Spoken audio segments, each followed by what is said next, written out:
بسم اللہ الرحمن الرحیم۔ ڈھاکہ سیکنڈری اسکول کے طلباء طالبات السلام علیکم۔ آج میں نے جس موضوع کا انتخاب کیا ہے وہ ہے غزل۔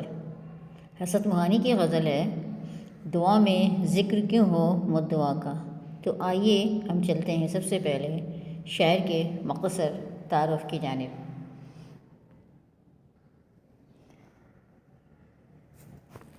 تعارف شاعر حسرت موہانی کا نام سید فضل الحسن اور حسرت تخلص ہے۔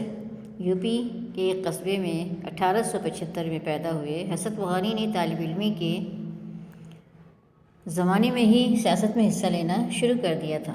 حسرت موہانی ایک ہمہ گیر شخصیت کے مالک تھے۔ انہوں نے درویشانہ زندگی بسر کی۔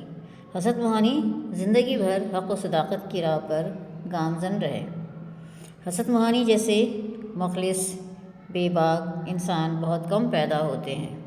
انہیں وطن سے اس قدر محبت تھی کہ آزادی وطن کی خاطر انہیں قید بند کی مشکلات تکالیف برداشت کرنی پڑیں۔ ان کے کلام کی خصوصیات: حسرت موہانی کے کلام میں سادگی، سچائی، صوفیانہ خیالات، حقیقت کا رنگ اور قومی جذبات نمایاں طور پر نظر آتے ہیں۔ بچوں، تعارف کے بعد اب ہم آتے ہیں اشعار کی تشریح کی جانب۔ پہلا شعر ہے، دعا میں ذکر کیوں ہو مدعا کا، کہ یہ شیوا نہیں اہل رضا کا۔ سب سے پہلے ہم حوالہ لکھیں گے، دیکھیں گے پہلے حوالے کو۔ حوالہ کیا ہے؟ درج ذیل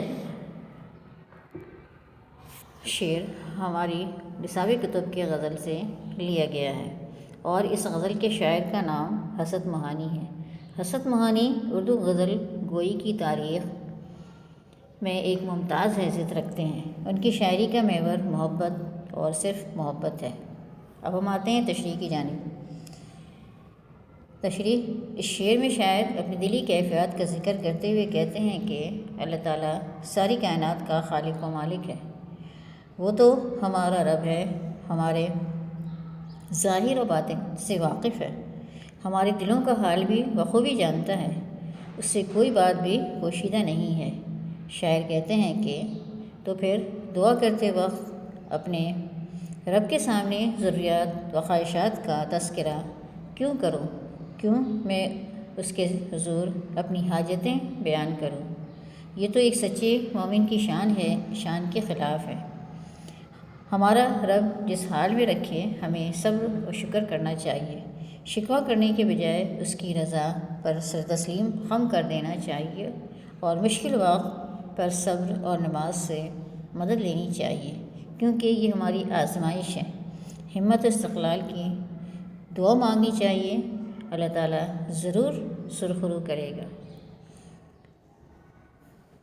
پہلے شعر کی تشریح مکمل ہوئی، اب ہم آتے ہیں دوسرے شعر کی جانب۔ شعر نمبر 2 ہے، طلب میری بہت کچھ ہے مگر کیا، کرم تیرا ہے ایک دریا عطا کا۔ حوالہ آپ پہلے شعر سے ہی لکھیں گے۔ تشریح ہے، اس شعر میں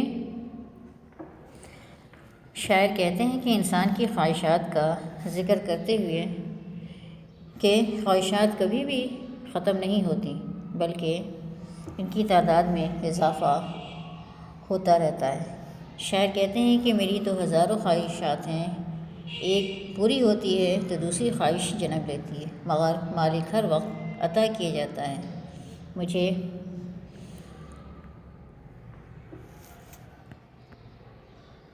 ہر لمحہ نوازتا رہتا ہے۔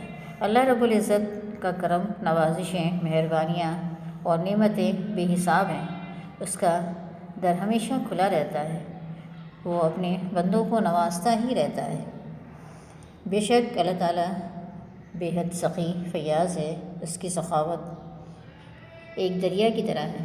ہم بندے ہی ناشکرے ہیں۔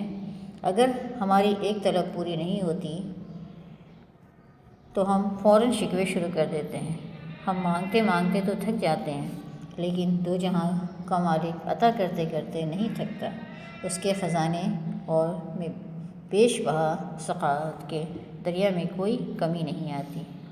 اب ہم آتے ہیں شعر نمبر 3۔ نثار ان پہ ہوئے اچھے رہے ہم، تقاضا تھا یہی جوئے وفا کا۔ تشریح حوالہ پہلے شعر سے ہی لکھیں گے آپ۔ تشریح ہے، اس شعر میں شاعر عشق مجازی کی طرف اشارہ کرتے ہوئے کہتے ہیں کہ محبوب کے عشق میں ہم نے خود کو مٹا ڈالا ہے، اپنی انا سب کچھ اپنے محبوب کے لیے کہ ایک اشارے پر قربان کر دیا ہے، سب کچھ محبوب پر نچھاور کر دیا ہے، اس کے قدموں میں نثار کر دیا ہے، اور ہم سمجھتے ہیں کہ ہم سچے عاشق ہیں، جو کچھ بھی ہم نے کہا بالکل ٹھیک اور صحیح کہا ہے، کیونکہ یہی وفا کا تقاضا بھی ہے، یہی سچی محبت اور سچے عاشق ہونے کا مبول کا ثبوت بھی ہے۔ اس شعر میں عشق کے حقیقی کے معنوں میں دیکھا جائے تو اس کا مطلب یہ نکلتا ہے کہ ہم اللہ تعالیٰ کو اپنا رب مانتے ہیں، وہ ہم سے 70 ماؤں سے زیادہ محبت کرتا ہے۔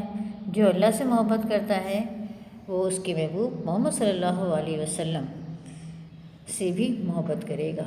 ہر انسان کو اللہ اس کے رسول سے کے احکامات کی پیروی کرنی ہے، اس میں خود کو فنا کرنا ہے، اپنے نفس کو مارنا ہے، اور اپنا سب کچھ اللہ تعالیٰ کی راہ میں قربان کرنے کے لیے ہر لمحہ تیار رہنا ہے، اور یہی اللہ تعالیٰ اور اس کے محبوب یعنی محمد صلی اللہ علیہ وسلم سے سچی محبت اور وفا کا تقاضا ہے۔ ٹھیک ہے، اب ہم آتے ہیں شعر نمبر 4۔ گناہ گاروں چلو عفو الہی، بہت مشتاق ہے عرض خطا کا۔ تشریح، اس شعر میں شاعر اللہ تعالیٰ کی عظمت اور رحمت بیان کرتے ہوئے کہتے ہیں کہ رب العالمین بڑا غفور و رحیم ہے، معافی کے دروازے ہمیشہ کھلے رہتے ہیں، اے گناہ گاروں رحمت الہی سے مایوس نہ ہو، اس کی رحمت کے خزانوں میں کمی نہیں ہے، وہ جتنا لٹاتا ہے کمی نہیں آتی، بس ضرورت تو صرف اور صرف ندامت کے آنسوؤں کی ہوتی ہے۔ جب بندے کی آنکھوں سے ندامت کے آنسو بہتے ہیں تو رحمت الہی جوش میں آتی ہے۔ دیکھو میرا بندہ اپنے گناہوں پر نادم اور شرمندہ ہے، وہ مجھ سے معافی کا طلبگار ہے، تو رحمت العالمین اسے مایوس نہیں کرتا، اسے معاف فرما دیتا ہے، وہ بڑا درگزر فرمانے والا ہے، سارے گناہوں کو وہ ڈھانپ لیتا ہے، ہمارے گناہوں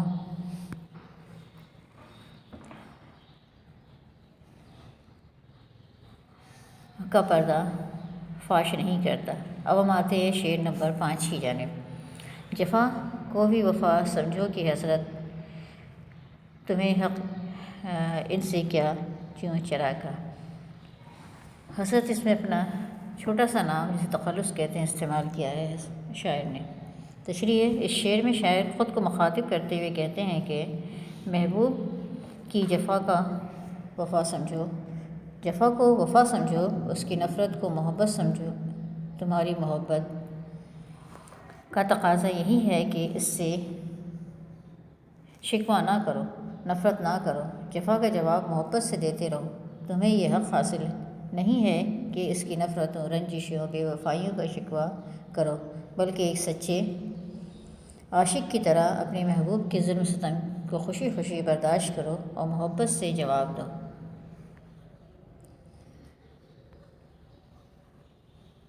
یہ تھے اشعار کی تشریح۔ اب ہم آتے ہیں MCQs یعنی کثیر انتخابی سوالات کی جانب۔ کثیر انتخابی سوال ہے، حضرت معانی کا اصل نام کیا تھا؟ اصل نام یہاں پہ فضل الحسن ہے۔ حضرت معانی کا سن پیدائش کیا ہے؟ سن پیدائش 1875 ہے۔ تیسرا ہے، اردو شاعری میں حضرت معانی کو کیا کہا جاتا ہے؟ اردو شاعری میں حضرت معانی کو غزل کا مسیحا کہا جاتا ہے۔ 4 آپشن ہر ایک سوال کے ساتھ موجود ہے، صحیح آپشن بتا رہی ہوں میں آپ کو۔ 4 ہے، انہوں نے تحریک آزادی کی خاطر جیل کی صعوبتیں بھی گزاری، کس نے؟ یعنی حضرت معانی نے۔ اور 5 ہے، حضرت معانی کی غزل کی ردیف ہے۔ ردیف کس کو کہتے ہیں؟ قافیہ کے بعد یعنی آخر کا لفظ قافیہ کے بعد جو اس کے پیچھے آتا ہے کا۔ اس کے بعد 6 ہے، حسن سخا کی مشہور کتاب ہے اس میں حسرت موہانی کی جواب ہے حسرت موہانی نمبر 7 ہے، غزل میں قافیہ ہمیشہ آتا ہے ردیف سے پہلے۔ ابھی میں نے آپ کو بتایا کہ قافیہ کے بعد ردیف آتا ہے اور ردیف ہمیشہ قافیہ کے بعد ہوتا ہے۔ تو یہاں پہ کیا لکھا ہے؟ قافیہ ہمیشہ آتا ہے کس سے؟ ردیف سے پہلے، ٹھیک ہے۔ اس کے بعد 8 ہے، اہل رضا کا مطلب کیا ہے؟ اہل رضا یعنی جو اللہ سے راضی ہو گئے۔ اور 9 ہے، مطلع کسے کہتے ہیں؟ مطلع یعنی غزل کا پہلا شعر، جس سے کہ اس غزل شروع کرتے ہیں یا اسٹارٹ کرتے ہیں، اس کو مطلع کہتے ہیں۔ تو بچوں، آپ حسرت موہانی کی غزل کا مطلب اچھی طرح سمجھ چکے ہوں گے اور مفہوم بھی آپ کو سمجھ آ گیا ہوگا۔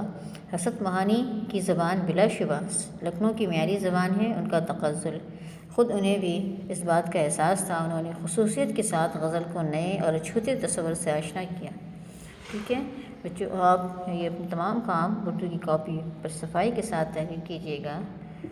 ملتے ہیں پھر نیکسٹ ویک میں کسی اور موضوع کے ساتھ اس پر بات ہوگی۔ تب تک کے لیے اللہ حافظ، اپنا بہت خیال رکھیے گا، شکریہ۔